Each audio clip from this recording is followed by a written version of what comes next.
Hi, daily recharge ப்ரோக்ராமில் அவங்களை பார்க்குறதுல ரொம்ப ஹாப்பி.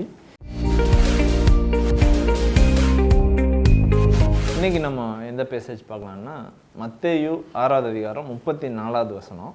அந்த வசனத்தை நான் வாசிக்கிறேன். ஆகையால் நாளைக்காக கவலைப்படாதிருங்கள், நாளைய தினம் தன்னுடையவைகளுக்காக கவலைப்படும், அந்தந்த நாளுக்கு அதினதின் பாடுகள் போதும். இதில் ஃபஸ்ட்டு அந்த வசனத்தில் ஃபஸ்ட்டு வரி என்ன இருக்குன்னா, ஆகையால் நாளைக்காக கவலைப்படாதிருங்கள் அப்படின்னு இருக்குது.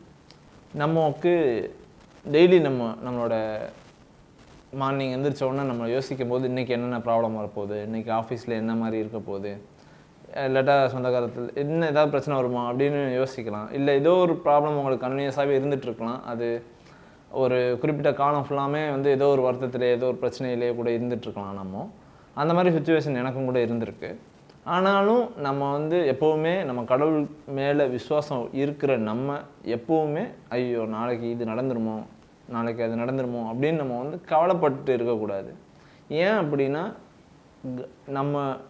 நம்மளை அழைச்ச காடு, நம்மளை நேசிக்கிற காடு நம்ம கூட இருக்கார். அவர் எதை வேணாலும் மாற்றி அமைக்கக்கூடிய வல்லமையுள்ள கடவுளாக இருக்கார். அதனால அவர் மேலே விசுவாசம் இருக்கிற நம்ம நாளைக்கு இது நடந்துருமோ ஐயோ அப்படின்ட்டு நம்ம தேவையில்லாத கவலையை நம்ம படவே தேவையில்லை. நம்ம எப்போவுமே கடவுளுக்குள்ளே இருக்கும்போது அந்த கவலை நமக்குள்ளே இருக்கவும் செய்யாது.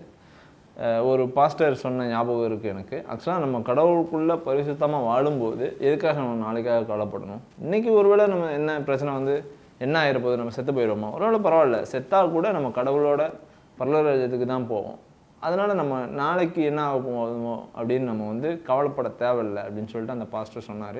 இன்றைக்கி காலையில் நம்மளும் இந்த ஒரு பாடத்தை நம்ம கற்றுக்கலாம். நாளைக்காக நம்ம கவலைப்பட தேவையில்லை. இன்றைக்கி என்ன இருக்கோ அதை பற்றி நம்ம யோசிக்கலாம். இன்றைக்கி மட்டும் இல்லை, என்றைக்குமே காட் நம்ம கூட இருக்கும்போது எதை குறித்தும் நாளைக்காக இல்லை, நாளைக்கு நாளை கழிச்சு எதை குறிச்சுமே நம்ம கவலைப்பட தேவையில்லை. ஏன்னா காட் நம்ம கூட இருக்கார். அவரால் எதையும் மாற்றி அமைக்கக்கூடிய வல்லமை காடுக்கு இருக்குது. ஸோ அதனால் நம்ம நாளைய தினத்தை குறித்து கவலைப்பட வேணாம் அப்படின்ற ஒரு டிசிஷன் இன்றைக்கி நீங்கள் எடுத்துக்கோங்க. நம்ம இன்னொரு ப்ரோக்ராமில் மீட் பண்ணலாம். தேங்க்யூ.